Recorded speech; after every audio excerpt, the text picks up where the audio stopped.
Hello, everyone. Welcome to the Power Man podcast. My name's Rory Paquette, and I am, as always, your very grateful host. Folks, I have to say this at the beginning of every podcast, and I know some of you are getting tired of it. So if you want to, you can just hit that little 15-second bip and just go right by this. But I'm so grateful to all of you for lifting us up and putting us out there the way you have. When we moved to 5 days a week, you guys all answered the call. And if you're not out there liking and sharing and listening and sending me hundreds of DMs a week, then I don't get to sit over here in this chair and do what I do for a living. So I am absolutely grateful to all of you. Now, I hope one of the reasons you're doing that is because we bring you interesting and powerful stories from fantastic people like the guest I have on today. This young man has a fantastic story, author of a really cool book. We're going to talk about some really neat stuff today. And I hope that that's one of the reasons why you guys are supporting us is because you just love this content. So we will move on here. And before we get to this fantastic guest, you guys all know what we have to do. That's right. We got to pay a couple of bills. So let me take a quick sip of my preferred beverage. Oh, there we go. You guys all know what we're drinking. That's right. It's Freedom Hill Coffee at Freedom Hill Coffee on Instagram. Go check them out. Look them up. Deep, dark, rich, bold, and beautiful, just like my wife. They brew a mean bean. It's a fantastic cup of joe. It's absolutely delicious. They do all the right things for all the right reasons, and they support veterans, which is why we support them. You guys all know how important veterans are here at the Power of Man, and it's important to Freedom Hill Coffee too, which is why we support them the way we do. Check them out, Freedom Hill Coffee at Freedom Hill Coffee on Instagram. Tell them Power Man sent you. One more sip so I can keep up with this young buck. Here we go. All right, I'll be drinking that throughout the episode, I'm sure. But let me bring this guy on here. Children's author, Building Self Acceptance in Kids with Speech Hurdles. The book Tongue Tied, a resource to illustrate how speech issues do not define you. That's what this guy's bringing to the table today. Please welcome Jason Heffler. Jason, how you doing, brother? Thank you for having me, man. I appreciate you. Means a lot. Absolutely. Absolutely. Appreciate you coming on, man. Um, Yeah. do me a favor and just kind of tell everybody who is Jason Heffler? What are you about? And what brings you here today, man? Yeah. I'm still catching my breath after that joke you made with the coffee. So the reason, yeah, so I'm here. I wrote this book. Basically it's based off of my experiences as a kid growing up with a stutter. I'm sure you can hear it. Basically I got bullied ruthlessly, um, and I didn't really have a tangible resource that I could hold in my hand to help. So I wrote the book I needed when I was a kid. Basically, it educates kids with speech hurdles, not just stutters. There's all kinds of conditions. It shows them that they can live a normal and fulfilling life, filled with all the same possibilities as others. And it also helps their parents kind of learn to better mechanisms to help them to that realization. Awesome. Now, we talk about speech issues. I read somewhere that you don't actually use the word stutter throughout the entire book. Is that correct? That is, yeah. So I didn't want to pigeonhole the book to just stutterers. Hmm. Like I said, there's all kinds of conditions out there. Apraxia of speech is one. And there's also millions of kids who just have trouble speaking just based off of their own confidence. Hmm. So, like, it's very difficult for kids with a stutter, but the problem is much more pervasive than just that condition. Interesting. Now, I don't know a lot about this topic. It's one of the reasons why I was so fascinated to bring you on to, among others, which we'll continue to talk about. But the if you don't mind me asking, the voice issues that you're talking about here, are they speech issues rather? Are Mm, they by and large physical? Are they emotional? Are they behavioral? You mentioned confidence in terms of that. I wonder what kind of yeah. causes some of these things. So it's a convergence of all three of those. Um, but predominantly, it's actually a neurological issue. Oh, For my entire life, I thought it was just a vocal cord, some kind of like dysfunction there. But the older I got and the more research I did and the more doctors I spoke with about it, I learned that it was neurological.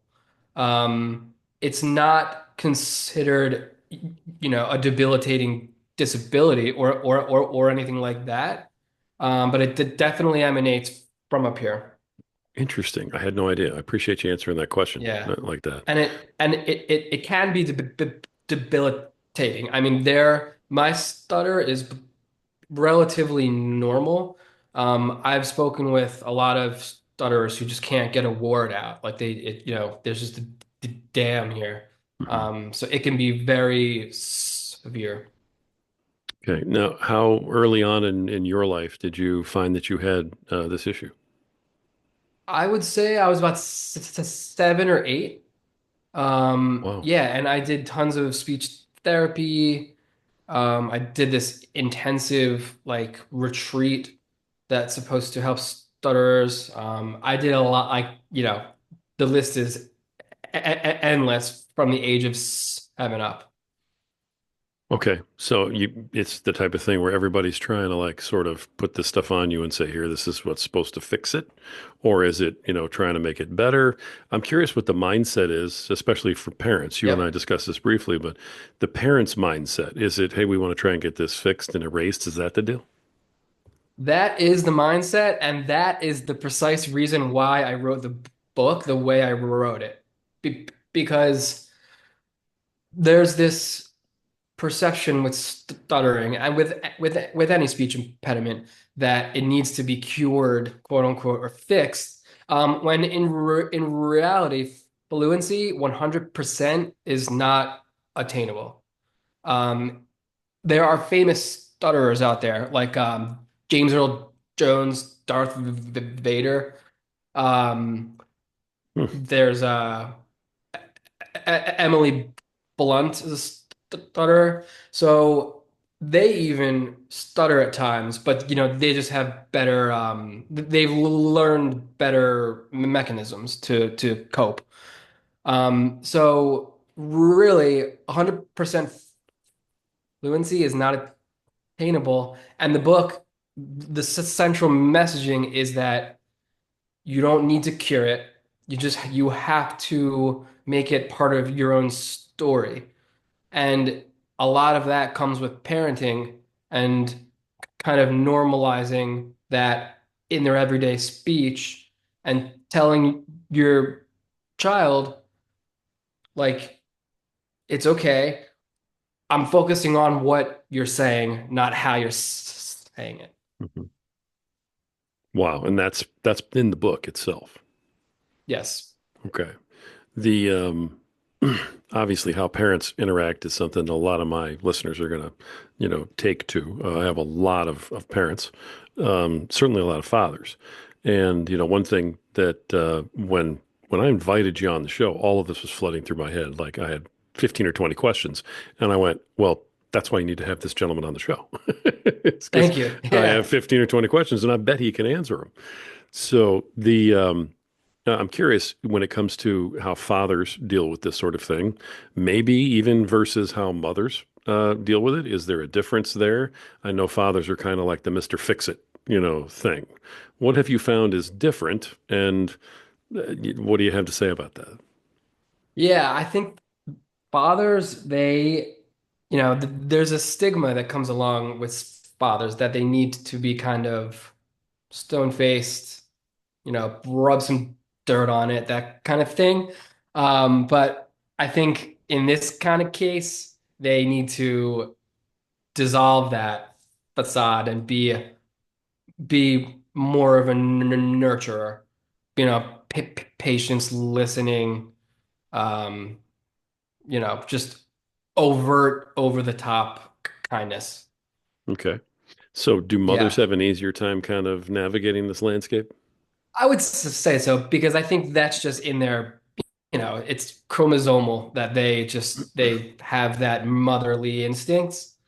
So I would say it comes a bit easier for them, Yeah, but I think that's also a blanket statement. I think every family's different.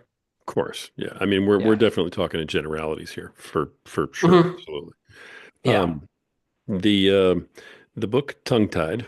Now, you wrote it to be informational, of course, but is it actionable? Is there like are there action steps to take for people who are dealing with this sort of issue, or for parents? So yeah, there's an epilogue at the end with tips and tricks on how to navigate it for both kids and parents. Um, and I would say like if I were to encapsulate that, basically it's the fact that children who stutter or who have any speech condition, they usually have like two voices in their head. The one that they struggle to express, and then the confident one that's like trapped inside their minds. So, fathers, if they can help their kid get that mind untrapped, then they can help themselves. They can find themselves as well. Um, so yeah, there are some tips in here about how to conjure that. Interesting. Okay. Yeah. So the book is it also largely based on your life and your personal experience then, or did you incorporate other, other folks or any other research like that? Yeah, if we're looking at it from a a holistic, like the story itself is based off of my experiences. Hmm. But the book itself, it's got these whimsical characters, and so it's for kids. So I can't say it's like exactly tied to my life because I'm not a chameleon. But Right. the stories inside and the characters are based off of real life people. Yeah. That's another great question. Is that you made it a fictional book with the illustrations? Is that just to appeal to kids more, or is that also to make it easier for parents to maybe digest it? But both. Yep, exactly. I mean, I did a lot of research, obviously, before publishing it. Mhm. These whimsical forest characters, they seem to really capture kids' attention spans, which, as you and I know, in 2025 are becoming lesser and lesser. So Oh yeah. that was the move. That was a good move, I think. All right, excellent. Yeah, thanks. I like that. One thing that we talked about briefly when we first met here before we started the show is is one of the reasons why I thought this would be a fascinating topic. Also, is because you never hear about this. All of us know somebody who's dealing with this sort of issue, but you never hear about it. And I made a joke like, "Oh, nobody can make a political gain by having one side or the other, so nobody talks about it." But is that really it, or is there some other reason why we really just don't hear about this issue? I don't know. It's so 1% of the country stutters, which it sounds like a small number, but in the scheme of the whole country, it's a lot. Um, I really can't explain why our plight hasn't been publicized more. In terms of political, Biden had a stutter, so when he was Hmm. president, it became more in the mainstream eye. Um, but still, yeah, that's just like usually when I meet a new friend or a new colleague, I'm the first stutterer they have ever met in their lives. No kidding. Um, can't explain it. It's just the way it is. Yeah, it's weird. Wow. And maybe I'm the anomaly then. I coached youth sports for a very long time, with both my boys, Okay. and I had three different young men who all had stutters, and Really? yeah, in my on my teams, and so Nice. for me, it's kind of like almost seems like a common problem, you know what I mean, that people have to deal with. But maybe, yeah, maybe I'm the anomaly in all of this. But that's Huh. interesting. So the people you meet have never met anybody who are actively dealing with what you're dealing with. Rarely. Yeah, and it's like when you meet so when you meet someone with a stutter, the stutterer is acutely aware that that's the case. Like you can tell in their facial expressions, like they kind of freeze, and it's like, is this person okay? Are they normal? Like, are they nervous? Like, and then how do I navigate this conversation? Like, you know that meme or that where Zach Galifianakis has the algebra and he's like the web. It's Yes, I've seen it. like every conversation is like trying to figure that out, how to correctly speak with this person who themselves is having trouble speaking. I like You that know, it's a analogy. two-way street. Yeah, I like that analogy. I've actually seen that meme, yes. And then everybody imports their own words on it, with whatever they Yes, want exactly. to have it applied to. That's funny. Um, that's that's got to be, I mean, obviously, anybody who's dealing with some sort of an impediment or anything like that you're dealing with, of course, it has to be difficult, to get through. But do you find that you want to educate people on it more, or do you just kind of accept the fact that they're going to look at you with this deer in the headlights, type of look, and do you just go about your business? I mean, how do you, as someone who's suffering from that, approach those folks? Yeah, good question, man. I so originally I kind of just accepted it and I just lived my life, but I was always hiding behind it. Eventually I got older. I started to apply for jobs. And I found that employers like they thought that something was wrong and I was nervous and I wouldn't be able to communicate. So the day the thing like the flip switched was when I started to acknowledge it publicly. Like in job interviews, right off the rip, before I even sat down, I would say, "Hey, I just want to let you know I have a stutter. It in no way affects my way to my ability to communicate. It's just something I live with, and I hope that's okay." And every single time the employer would say, "Oh my God, it's totally fine." Like in fact, I respect your candor. I respect the honesty. And like that trait would translate well into that job. So once I owned it, I started to like extrapolate it to other situations, like meeting friends, love life, like my wife, I told her off the bat.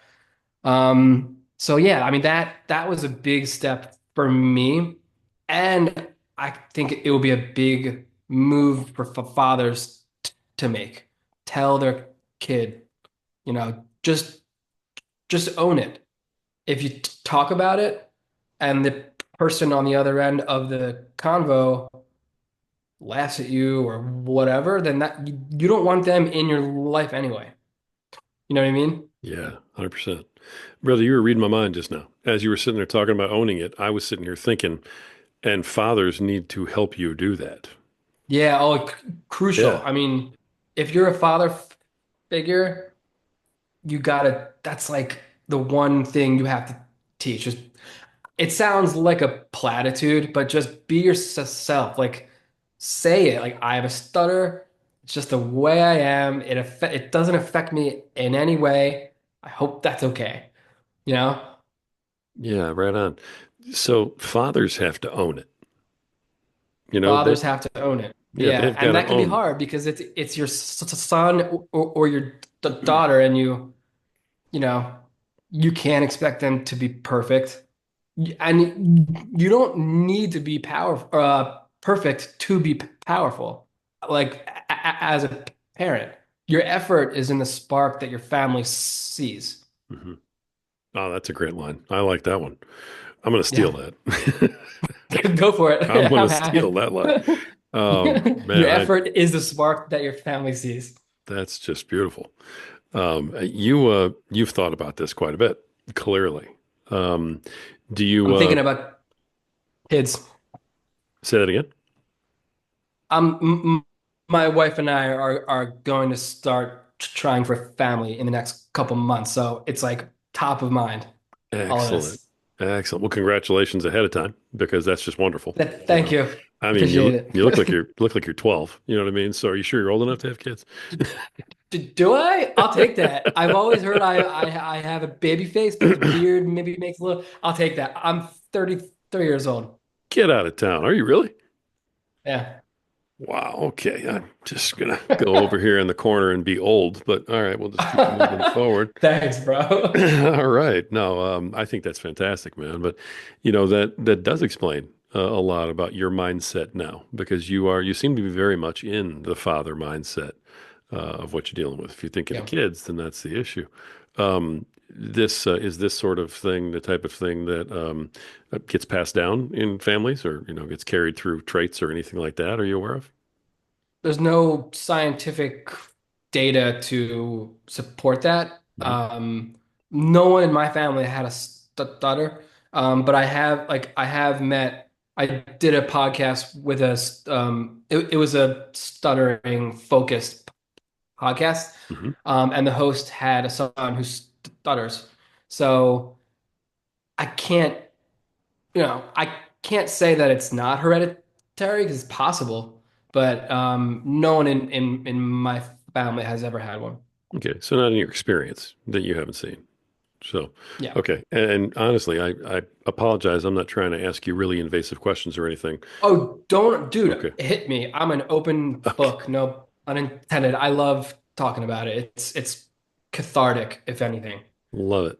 Love it. I just, Yeah, as I sit here and I think about all the things that I don't know, and that I've already learned from you just in this short little bit of time here, I know that a lot of my listeners are in the same boat where because we don't hear about this kind of thing, there's a complete lack of education on it. And there's probably listeners out there going, yeah, I have no idea what any of this is about, what causes it and how it happens or anything else. So I do appreciate you coming on and doing that part of it and doing the education for these of people, if course. nothing else. Yeah. So, I appreciate you asking those questions. yeah. No one else does. Well, thanks. I try. This isn't my first rodeo. I've been doing this for a I little can while. tell. So, all right. But now you said building self-acceptance in kids with speech hurdles. I know that's part of the line that we're doing here. The self-acceptance is that really where you get the having to own it from? It is through self-acceptance. Yep. And how do kids get themselves there, or how do parents get them there? Besides, I mean, obviously nurturing and trying to be there for you, but what really gets you empowered to the point where you can sit in a job interview and say, "Hey, listen, this is just something I deal with. All right, it doesn't affect the way I'm going to do the job. Now let's have the interview." It all boils down to who you have around you. Parents are crucial. I mean, they're everything. I luckily had an amazing support system. My parents were, like I get emotional talking about them because they were so supportive of this my entire life.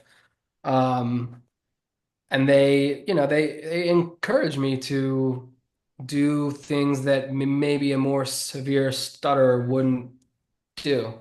I adopted writing from an early age. I tried to do public speaking as much as I could to kind of like break the barrier. Um, so yeah, I mean, if you have an amazing support system around you who's constantly cultivating that bedrock of support, then you'll be fine.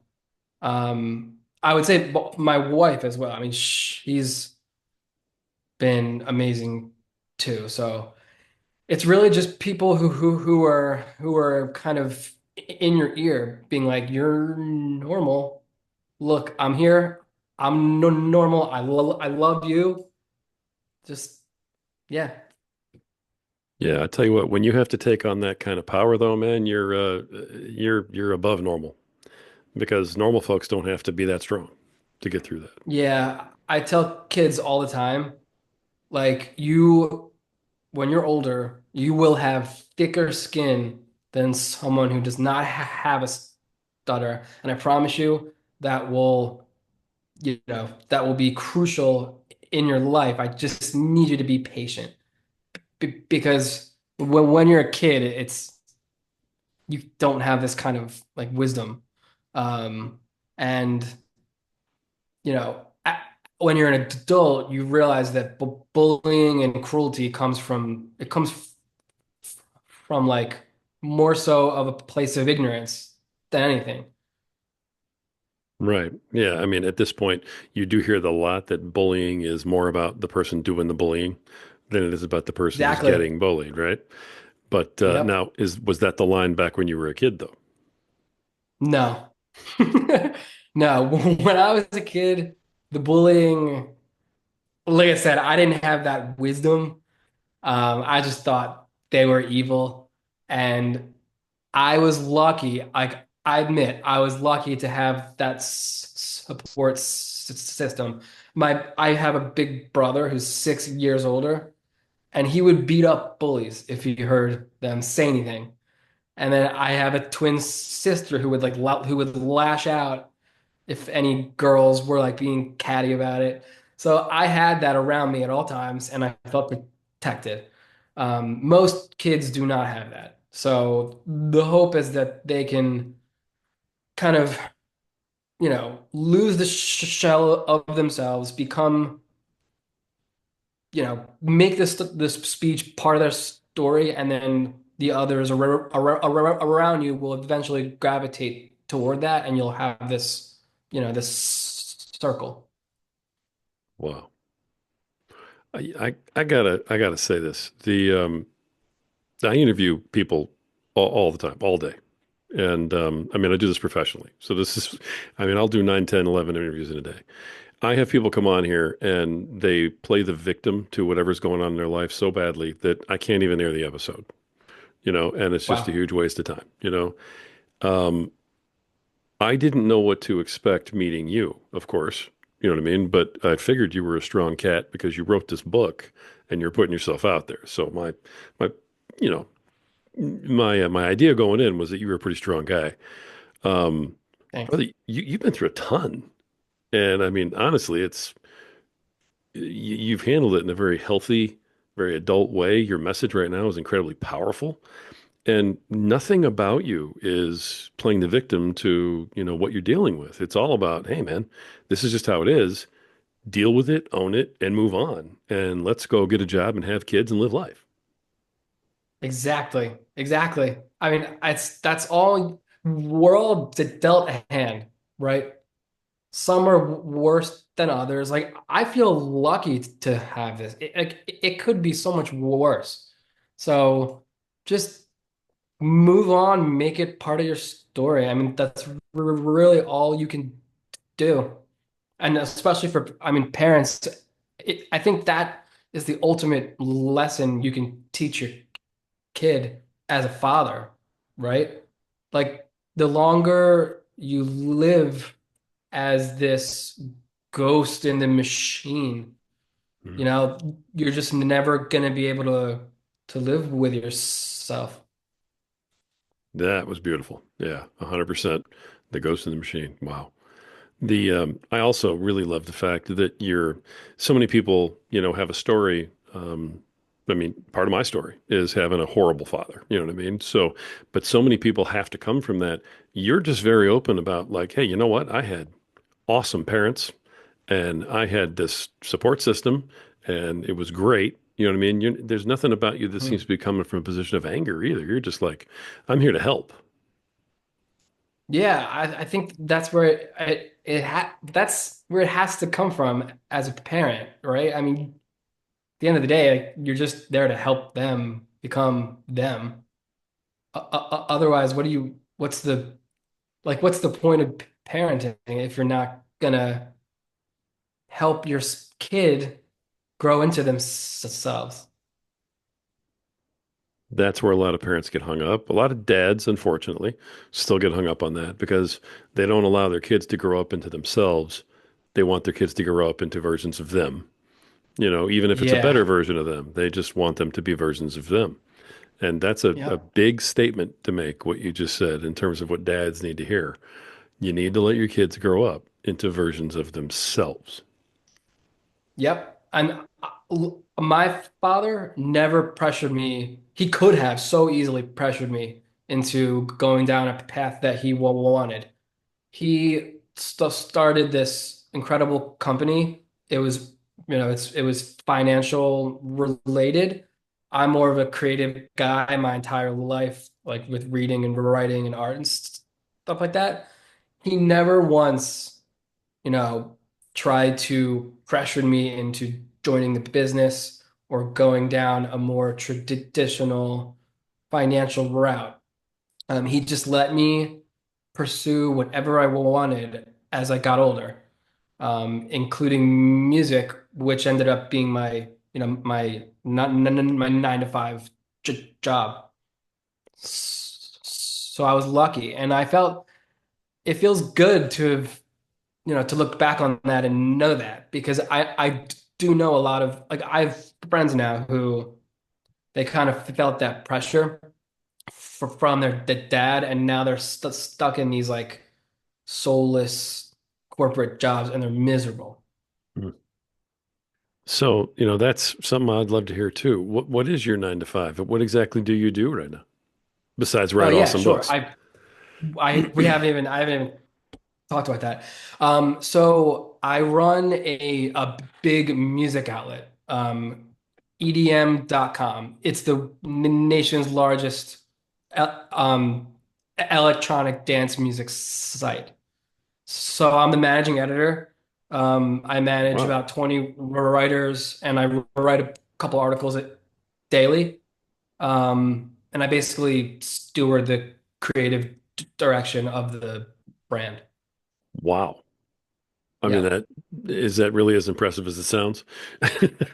I th I think so. I like to think that it's one of the least interesting things about me, but it's a cool job. The perks are amazing. I get to cover these festivals all over the world, and um, it's amazing. Yeah, I mean, and it started out with me pursuing music in college, and I ended up becoming a DJ, and I DJ'd all over LA and these big clubs, and I did a bunch of festivals, and then it blossomed into this role that I'm doing now. Interesting. All right. I love that you Yeah. said it's the least interesting thing about you. That's fantastic. I love that. No, you said at the beginning, and you threw it out there as kind of a just a casual line, but I noticed it. And you said that you wrote the book that you needed as a kid.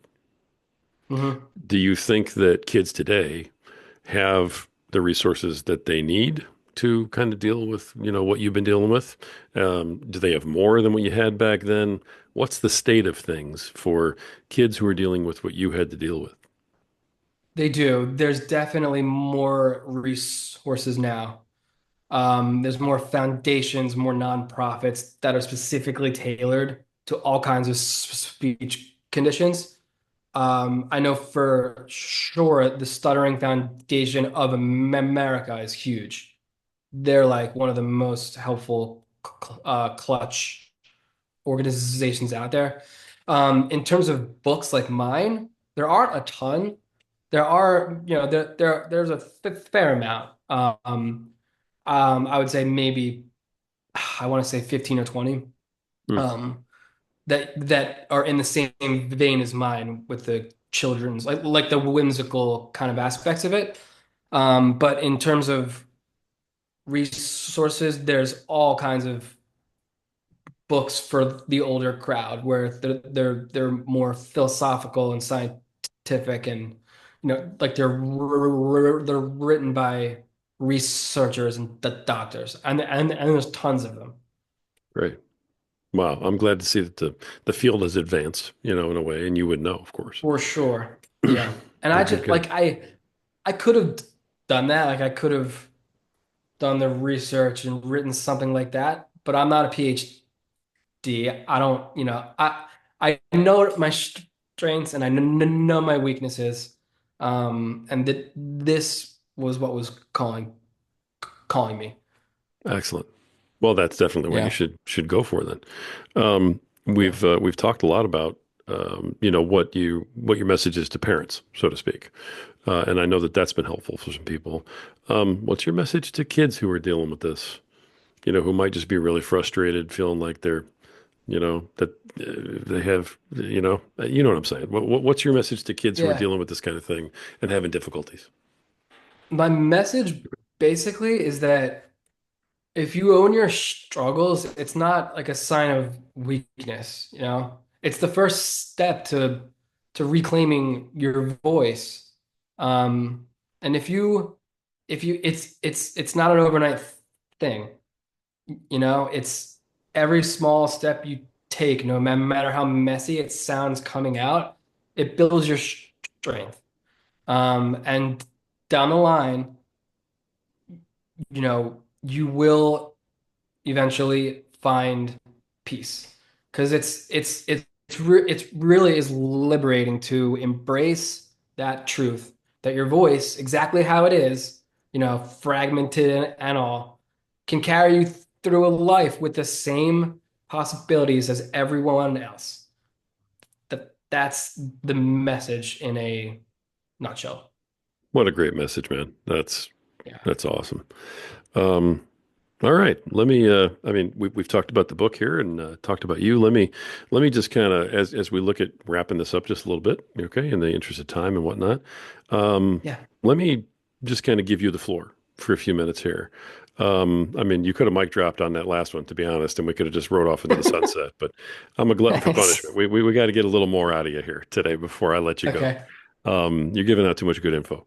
But is there anything that I didn't ask you about that you want to make sure we talk about? Is there anything that maybe we talked about and you want to drive home a little harder, or any other, advice besides the great advice you've already given everybody? I'm going to give you the floor. Anything that kind of comes to mind, man, have at it and take us home. Yeah, to be honest, I think we did it. We went over pretty much everything I had to say. If I had to leave with one parting thought for parents, especially because I know that's the audience here. If you have a child who is having trouble speaking, you gotta praise the effort, not the fluency. If you can tell that they're trying to speak and get their thoughts across, praise that, praise those, like celebrate those small wins, because they go a long way. That kid is aching to get those words out, and just the effort matters. So as long as you can identify that, it will be huge in their head, and they won't be aching as much. Wow. Love it. Absolutely love it. Just, man, you're a very impressive young man. You really are. And Thank you, I'm man. I so appreciate grateful you that. came on here today. That Um, means a lot. Folks, Jason Heffler, author of Tongue Tied, um, children's author, all about building self-acceptance in kids with speech hurdles. Jason, thank you so much for coming on today, sharing everything about, your life and giving such great advice to everybody and for educating people about, something that is fairly significant out there that I think a lot of us didn't know about, man. Bro, thank you for having me. I appreciate you. This was an awesome discussion. It means a Thank you. lot. Thank you very much. Folks, that's another awesome episode of The Power of Man. Folks, we bring powerful men like this on the program, talking about incredibly powerful topics like this, because we want to make sure that all of you know that whatever it is you're going through out there, you can handle it. If Jason can handle what he handles, if I can handle what I've handled in my life, if if we can get through it, so can you. All right, whatever you've got going on out there, if you just take this gentleman's advice, own it, go for it, wear it, like be proud, and say, hey, this is just life. And I'm going to go ahead and attack it and make the absolute best of it. I mean, this guy's been smiling through the entire episode, to be honest, and he's looking forward to having kids with his lovely wife. So it's never as bad as we think it is, I don't think, folks. And I think at some point we just have to start to believe that. So you have value, you have power, and you got to believe it. Until next time.